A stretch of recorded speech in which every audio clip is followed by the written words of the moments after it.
and, being chased like that. Warrant Wednesday. Jamie Rothschild with Phoenix Police is here to highlight 3 cases for us. Thank you for being here. Thanks for having us. All right.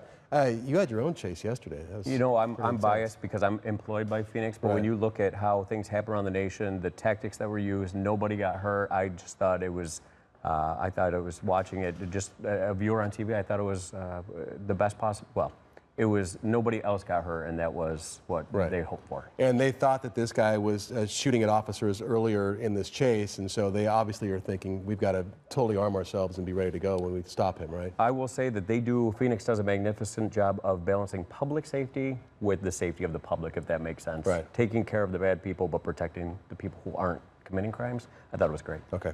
And you watched it here on Fox 10, which I appreciate. And I got to say, it's never great when somebody, I'm not saying it's great the way it ended, but that no one else got hurt. Yeah, excellent. No, I understand what you're saying. Thank you. All right, let's talk about some of these suspects now that you're trying to get off the street, and start with Ricardo Perez. Who is this guy? We've got 2 warrants and 1 video. If you have information on any of these, call Silent Witness. Ricardo Perez, his original charge was aggravated assault, which means he either threatened to hurt someone or hurt somebody. He's 27 years old, 5'7", 190. He's got dark features. And the tattoo on the chest, and I don't know exactly how you pronounce that, Anahi or Anahi, but that might be an indicator for somebody. So if you have any information on him, call Silent Witness. He obviously didn't fulfill his probation requirements for his original charge. Jonathan Hamblin.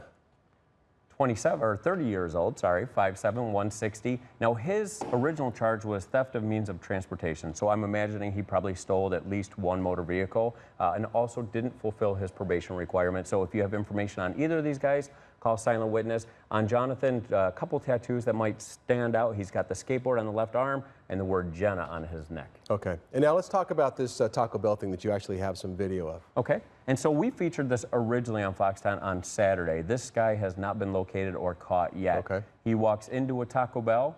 He starts waving his gun around, and ultimately the clerk, he doesn't get the cash that he hoped for, so he takes the clerk's cell phones. So you've got the robbery.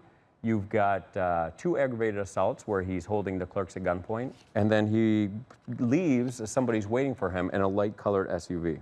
So, I mean, now he didn't shoot anybody here, but obviously you walk in and you've got a gun like this, you got to think this guy's very dangerous, right? Well, there's a couple things. This was 7 at night, so not only does he walk in holding the gun, so this is pre-planned, but that should be obvious to anyone driving by, walking by, maybe someone who's going to go in the store. Maybe you got your kids and you're going to go in there and then this occurs. That should concern a bunch of different people. So we want people to call when they see something. We don't want them to engage.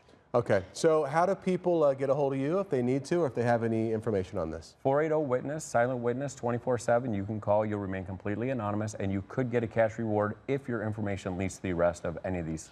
And you know what I like about the Silent Witnesses? You actually have like they get a number on an account if they get the reward, right? So nobody ever knows who this person is. They walk in and say, here's this number, and you just get the money there. Nobody even sees you. I tell people we're essentially paying for a rotary phone. We don't know who you are. We don't even want your name. Before you tell us that, we give you the code name, and then we get your information. Or in that order, but we never know your name, and if you try and tell us, we tell you not to. Thank you for being here. Good luck. Thank you. Appreciate it.